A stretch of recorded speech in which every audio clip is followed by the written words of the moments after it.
It's Election Day Eve, and I am so sweaty. Let's just get it over with. Check on everyone you know today. Make sure that they're going to the polls tomorrow. See if they need a ride. Tell them you'll take them out for ice cream after. Do whatever you gotta do to make sure everyone you know is voting. Vote for Pedro Sanchez. Who do you think? There's a disturbing update on the Ariana Grande Manchester bombing that will give you chills. Vaughn is saying that we could get a Wedding Crashers too, and this celebrity posed nude to show off her skin disorder. Plus, a new survey says that people don't even consider the NBA to be a basketball organization anymore. I'm Alex Clark, and this is POPlitics.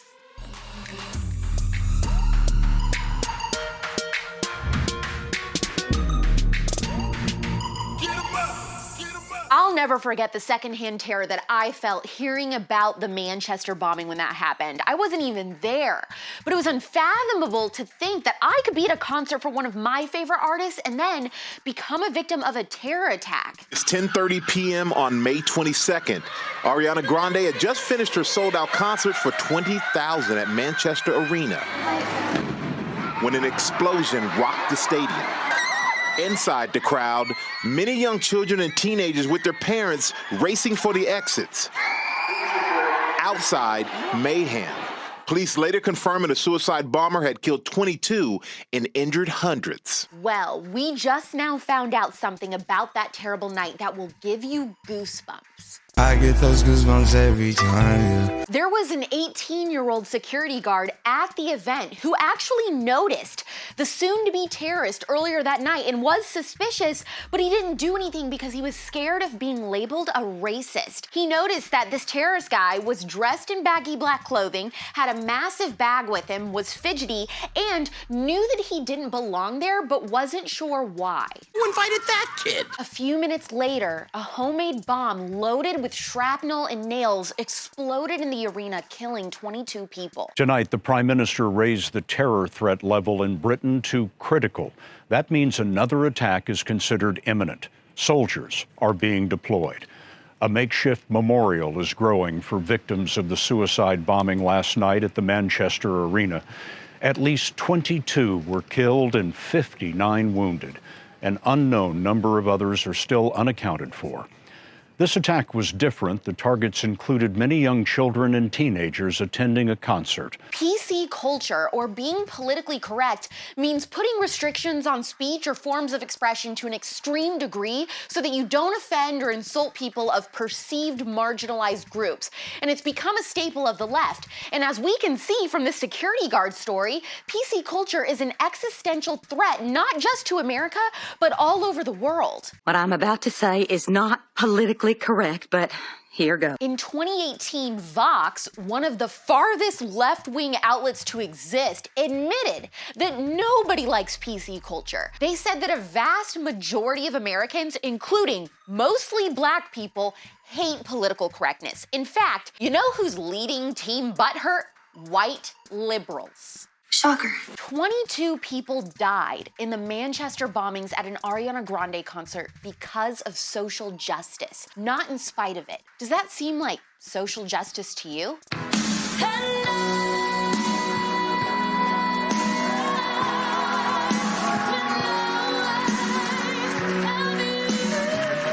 Okay, after that sad story, we gotta get into the funny. And speaking of funny, one of my very all-time favorite comedy movies is Wedding Crashers. And usually I am so picky about comedy movies. I just don't think anything is funny enough. I think like the little weird clips like the birds that we put in this show are funnier than most things I see in the movie theater. Except Wedding Crashers. It's my favorite comedy movie of all time. You hungry?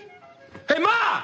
Can we get some meatloaf? It's a huge bonus that Vaughn happens to be one of my celebrity crushes, and rumor has it, he's conservative. I'm looking all over for you. I gotta get out of here pronto. I got a stage 5 clinger. I could watch this movie 100 times in a row. Todd is my favorite. I'll be in my room painting homo things. The painting was a gift, Todd. I'm taking it with me. I want my painting back. The painting was a gift, Todd.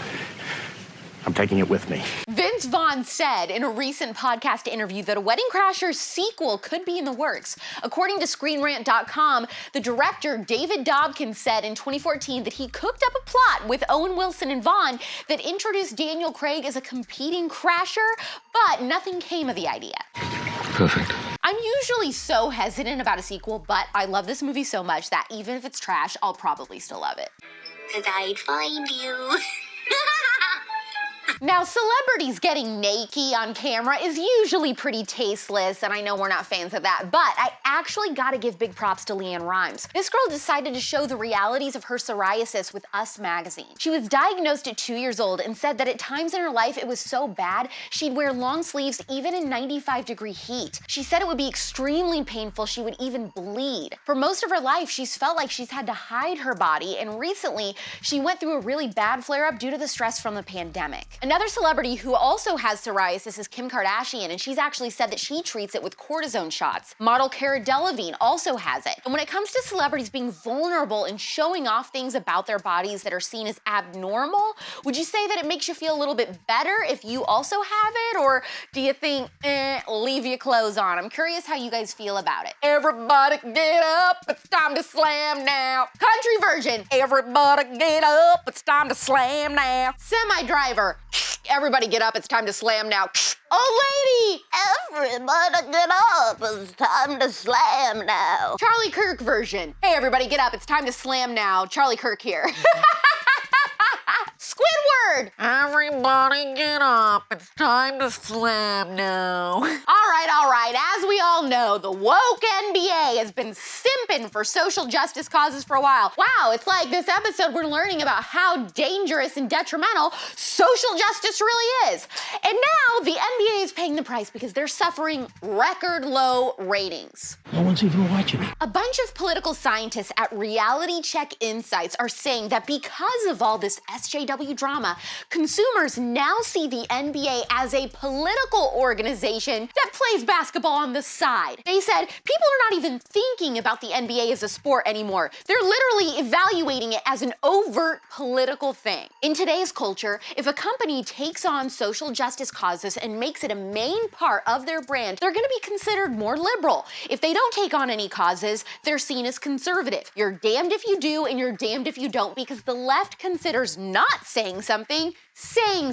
I've got some more to say about this, so if you want more conservative, I'm gonna write up my thoughts on my blog for the TPUSA live feed. It's my spicy spotlight of the day exclusively on tpusa.com/live.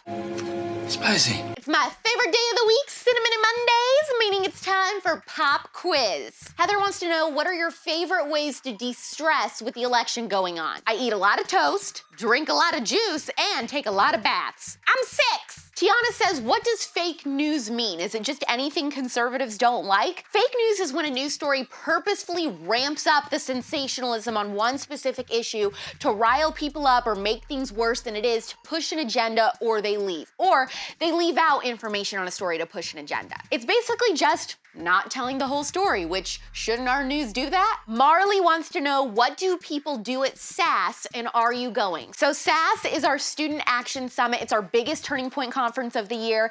And you go for a couple days. It's in West Palm Beach, Florida, right before Christmas this year.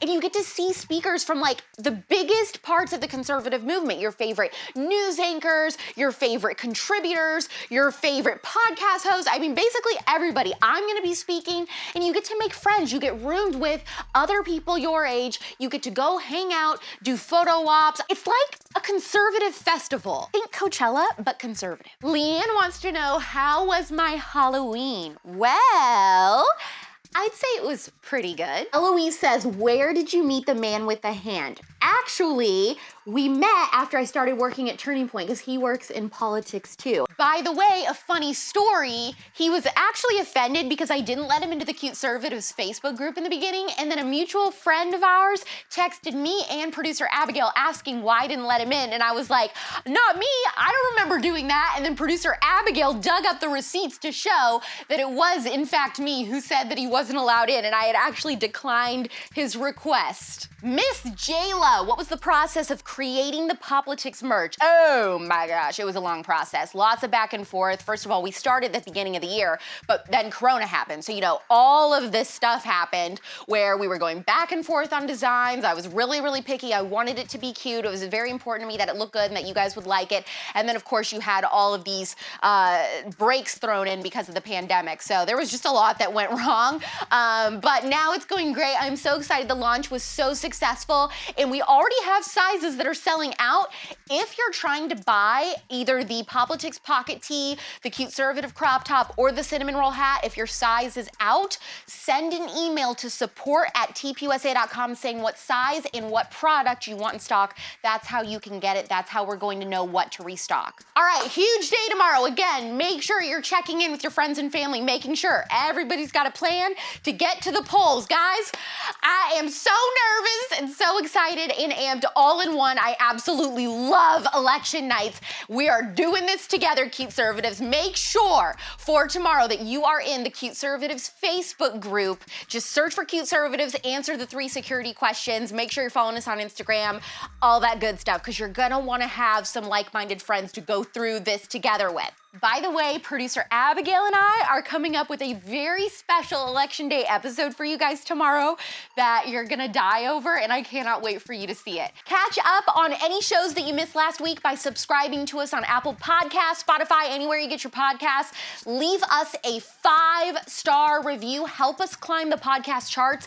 Let TPUSA know what POPlitics means to you. Heart this episode if you haven't yet. Leave us a comment. Share it to your stories. We're back tomorrow at 4 p.m. Eastern, 1 p.m. Pacific for Election Day! It's pop culture without the propaganda every single day. I'm Alex Clark, and this is POPlitics. Click below to watch yesterday's episode. Please subscribe, thumbs up, share this video, and ring the bell for notifications so you never miss the Conservatee. And make sure you're following this show at POPlitics on Instagram for even more CUTEservative content.